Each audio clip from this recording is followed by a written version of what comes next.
जय हिंद फ्रेंड्स। मेरा नाम बाबा रामदास और आप मेरा यूट्यूब चैनल देख रहे हैं दद्दा की खरी खरी। तो साहब एक बड़ा ही शुभ समाचार है कि भारतीय कुश्ती संघ रेसलिंग फेडरेशन ऑफ इंडिया ने अपनी एक्टिविटीज फिर से शुरू कर दी हैं। और अभी इसी 16, 17, 18 अप्रैल को नंदिनी नगर अयोध्या के पास है, वहाँ पे नेशनल चैंपियनशिप हो रही है अंडर 17 कैडेट्स की। और इसके अलावा आपको याद होगा कि पिछली बार ओपन रैंकिंग टूर्नामेंट जो नेशनल होता है वो नंदिनी नगर में अभी आधा अधूरा ही हुआ था। सिर्फ सीनियर फ्री स्टाइल हुई थी और ग्रीको रोमन और विमेन रैंकिंग रोक दी गई थी। तो वो दोनों जो बचा हुआ टूर्नामेंट्स है, मतलब सीनियर विमेन की रैंकिंग और ओपन रैंकिंग और ग्रीको रोमन की रैंकिंग और ये कैडेट्स का नेशनल, ये तीनों टूर्नामेंट जो है 16, 17, 18 अप्रैल को नंदिनी नगर गोंडा नियर अयोध्या हो रहे हैं। तो साहब जैसा कि आशंका थी, जो धरनाजीवी गैंग है कुश्ती का, उन्होंने अपनी रुदाली प्रलाप विलाप फिर से शुरू कर दिया है।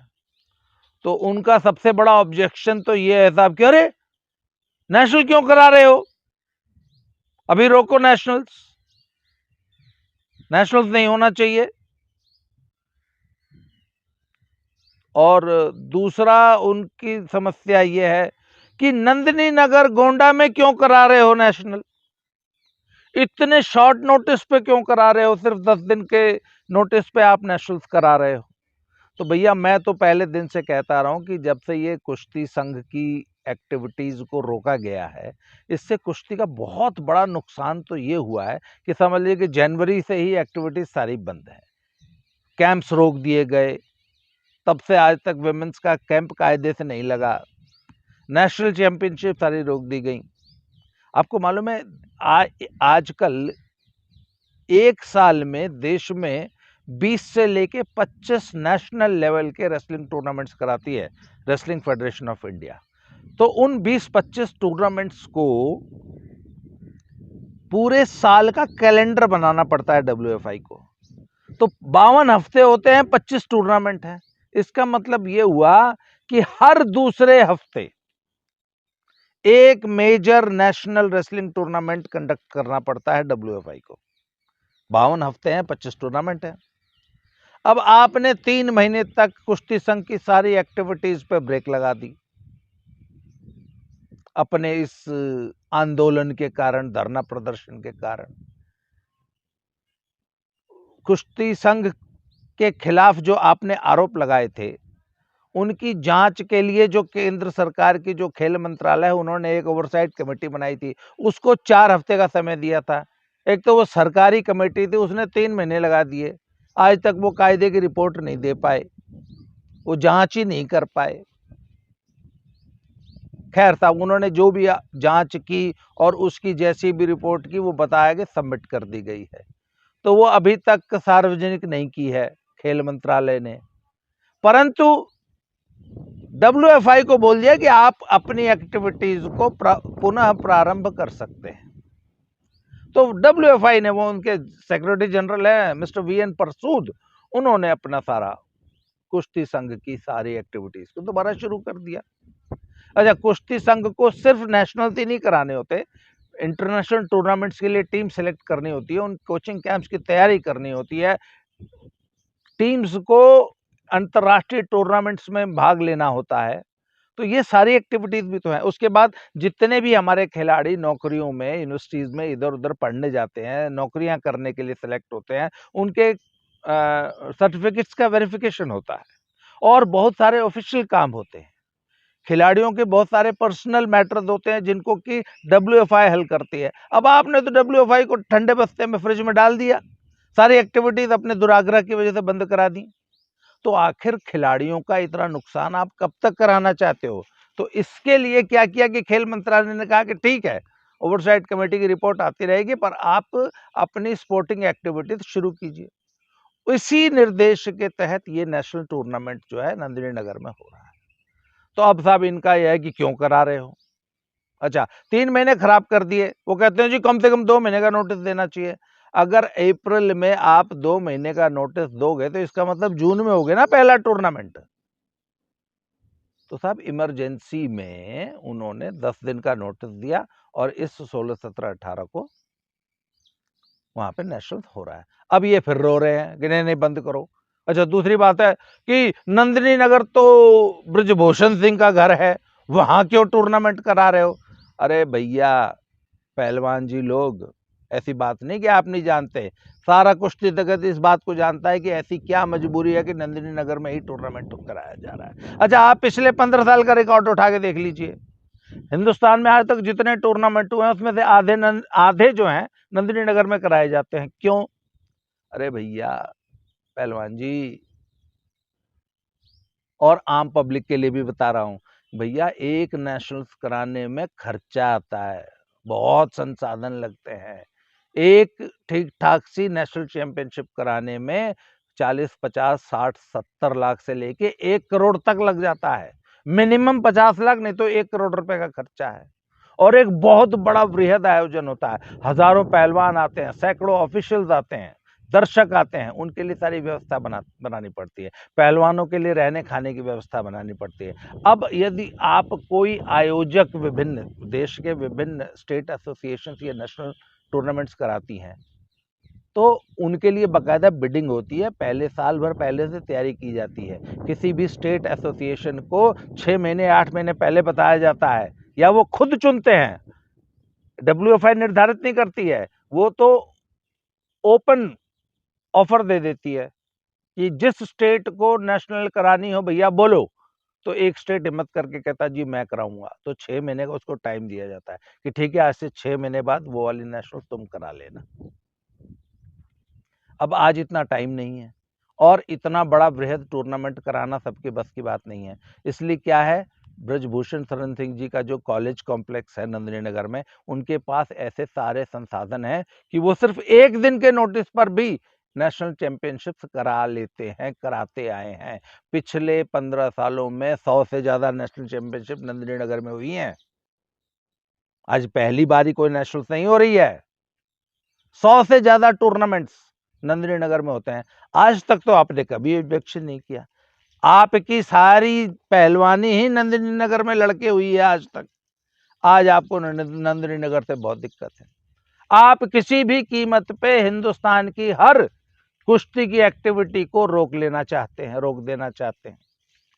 आपका बहाना वही है।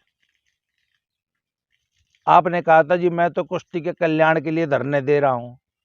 मुझे तो आपके हर एक्टिविटी से ये लग रहा है कि आपका एकमात्र एजेंडा ये है कि कुश्ती का जितना ज़्यादा से ज़्यादा नुकसान कर सकते हैं करिए, कुश्ती की कोई एक्टिविटी देश में होने ही मत दो। इसलिए अब आपको ये नेशनल से भी परेशानी हो रही है। आपको ये बिल्कुल अच्छा नहीं लग रहा है कि नेशनल्स हों, इतने शॉर्ट नोटिस पे हों और नंदिनी नगर में हों। तो अब आपने, आज ही मैं पढ़ रहा था कि वो विनेश फोगाट जी का एक बयान आया है कि जी हम तो कोर्ट में चले जाएंगे। जिस दिन ये नेशनल की घोषणा हुई उस दिन विनेश फोगाट का एक 30 सेकंड का ऑडियो आया था कि जी हमारे साथ तो धक्का हो रहा है, अन्याय हो रहा है, पर्दे के पीछे से बात हो रही है, अब फिर से एकजुट होना पड़ेगा और हम फिर से धरना देंगे, फिर से आंदोलन करेंगे। ये 30 सेकंड का एक ऑडियो आया था, सारी दुनिया ने सुना है। तो उनको उनके शुभचिंतकों ने सलाह दी कि जी वो दिन गए, ये थारे पीछे कोई नहीं आवे। अब तो आप, वो शोले फिल्म का जेलर था ना असरानी, असरानी जैसी हालत हो जाएगी। आधे इधर जाओ, आधे इधर जाओ, आधे अपनी पहलवानी करो, आधे टूर्नामेंट लड़ो, बाकी मेरे पीछे आओ पहलवानों। तो देख लेना तारे पीछे, जीजा साली के पीछे कोई नहीं खड़ा होगा। वो दिन गए जब उस दिन पहलवान बेवकूफ़ बन गए थे और आपके साथ धरने पे बैठ गए थे। अब कोई नहीं बैठेगा, इस गलतफहमी में मत रहिए। तो फिर आज इनका एक और बयान आया है कि हम तो जी कोर्ट में चले जाएंगे। अच्छा किस चीज़ के खिलाफ कोर्ट में जाओगे जी? ओवरसाइट कमेटी की रिपोर्ट नहीं आई। अरे आ जाएगी ओवरसाइट कमेटी की रिपोर्ट। ओवरसाइट कमेटी की रिपोर्ट नहीं आएगी तो अच्छा मुर्गा बाग नहीं देगा तो क्या सवेरा नहीं होगा क्या? सूरज नहीं उगेगा? ओवरसाइट कमेटी की रिपोर्ट आती रहेगी, बाकी पहलवानों को तो कुश्ती लड़ने दो। ओवरसाइट कमेटी की रिपोर्ट नहीं आएगी इसलिए नेशनल चैंपियनशिप ना हो, ये कहां का जस्टिफिकेशन है? अगर ओवरसाइट कमेटी की रिपोर्ट अगले 3 महीने नहीं आई तो क्या 3 महीने देश में कुश्ती की कोई एक्टिविटी नहीं होने दोगे आप? ये कुश्ती का कौन सा भला कर रहे हो भाई? इसके लिए अब आप हाईकोर्ट जा रहे हैं, जरूर जाइए। और आज एक और बहुत ही मजेदार मैंने लेख पढ़ा, ESPN की वेबसाइट को विनेश फोगाट ने बयान दिया। बोले जी तो जी घने मजे आ रहे हैं। तो क्या मजे आ गए जी? बोले मैं तो अब जीजा जी के साथ प्रैक्टिस करती हूँ बालगढ़ में, मैं तो घनी ठाडी हो गई हूँ। जीजा जी के साथ प्रैक्टिस करने का तो मजा ही अलग है। लड़कों के साथ प्रैक्टिस करती हूँ। अब तो लड़कों में मैंने भी पता लगाया था भाई कौन से लड़के इसके साथ प्रैक्टिस करते हैं। बोला जी और का तो पता नहीं, जीजा जी इसके साथ जरूर प्रैक्टिस करते हैं। वहां बालगढ़ में 4 मैच लग रहे हैं, 3 मैच पे बाकी पहलवान अपनी पहलवानी करते रहते हैं। जीजा जी, उनकी धर्मपत्नी जी और उनकी 2 सालियां, ये 1 मैट खाली करा लेते हैं, ये 1 मैट पे अकेले लगे रहते हैं। ये बालगढ़ साई की रिपोर्ट है, आपसे बता रहा हूँ। तो साली जी कह रही हैं कि भाई मेरे तो जीजा जी के साथ तो घड़ी ठाडी पहलवानी हो रही है, कभी वो मैंने डाक मारते हैं, कभी मैं उसके मुल्तानी मार दे, कभी वो मेरे ओड़े हाथ पे ओड़े पैर पे कला जंग मार दे, कभी मैं सोड़े पे मार दे, कभी मैं उसको बांगड़ी मार देती हूँ, कभी वो मेरे टंगी चढ़ा देता है। तो भाई जीजा सानी की बहुत ठाडी पहलवानी हो रही है। अब साली जी तो तगड़ी हो रही होंगी, इसमें कोई बात नहीं भाई, बजरंग जैसा पार्टनर मिल गया है तो साली तगड़ी क्यों नहीं होगी? पर भाई बजरंग का तो मैंने डर सा लग गया है कुछ कि भाई न्यू है ऋतु फोगाट, संगीता फोगाट और विनेश फोगाट के लिए पहलवानी कर रहा है पहलवान है, ये तो ज्यादा ही तगड़ा ना हो जाओ। घना तगड़ा पहलवान भी मैट पर चढ़ जाए ना तो मैट पाट जाए। बहुत तगड़ा पहलवान जब मैट पर चढ़ जाता है ना तो मैट की चद्दर फट जाती है। तो भाई इतने ठड्डे ठड्डे पार्टनर हैं, ऋतु फोगाट, संगीता फोगाट, विनेश फोगाट वर्गे पार्टनर ले रहा है हमारा पहलवान, तो कितने ज्यादा ही तगड़ा ना हो जाओ, इसका भी ख्याल रखियो पहलवान जी। बाकी तो भगवान मालिक है। विमेंस का कैंप लगा था एशियन चैंपियनशिप में, 40 लड़कियां बुलाई गई थी, सिर्फ 4 आई थी, कोई लड़की कैंप में नहीं आई। विनेश जी, एशियन चैंपियनशिप के लिए सेलेक्ट की गई जो 10 लड़कियां थी वो भी कैंप में नहीं आई। एक भी लड़की जो एशियन चैंपियनशिप आज खेल रही है ना, उसने ये कोचिंग कैंप अटेंड नहीं कराया। आपको तो जीजा जी के साथ डाक मुल्तानी मारने में बहुत मजा आ रहा है, बाकी लड़कियों का भी पूछ लो, भाई तुम्हारी भी पहलवानी हो रही है क्या? कोई भी लड़की कैंप में क्यों नहीं आई? फर्जी अटेंडेंस लगी है। साई ने तो हर खिलाड़ी के 2,000 रुपए उतारने हैं ना, बाकी वो बोर्डिंग लॉजिंग चार्जेस मिला के तो 4,000 रोज के हो जाते हैं। तो उन्होंने तो वो 4,000 का बिल रोज का बनाना है तो उन तो फर्जी अटेंडेंस लगवा ली। फैक्ट ये है कि 4 लड़कियां थी कैंप में, 36 लड़कियों की सीट खाली गई। आप तो अपने जीजा जी को मुल्तानी मार लोगी, बाकी लड़कियों की पहलवानी कहाँ जा रही है? विनेश जी, इसका भी कुछ ध्यान कर लो। बाकी वो एक था, वो बाल कटावा था, बोला नाई रे नाई कितने बाल, बोला जी 2 मिनट में सामने नहीं आ जाएंगे। तो आप कितने की मुल्तानी ढाक मार रहे हो जी, ये तो अगले टूर्नामेंटों में पता लग ही जाएगा। अभी एशियन गेम्स भी आ रही है, फिर वर्ल्ड चैंपियनशिप भी आओगी, फिर बहुत जल्दी ओलंपिक भी आओगा, फिर ओलंपिक क्वालिफायर भी आए उससे पहले, उसके पहले वर्ल्ड रैंकिंग भी है। तो कितनी ढाक मुल्तानी आपने सीख ली है तो वहां पता लग ही जाएगा। बाकी हम तो जिद देख ही रहे हैं, आपकी पहलवानी भी और बाकी की भी देख रहे हैं।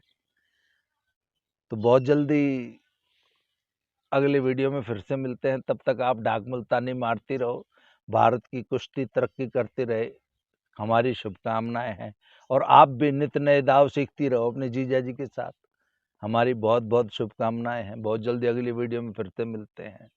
Thank you very much.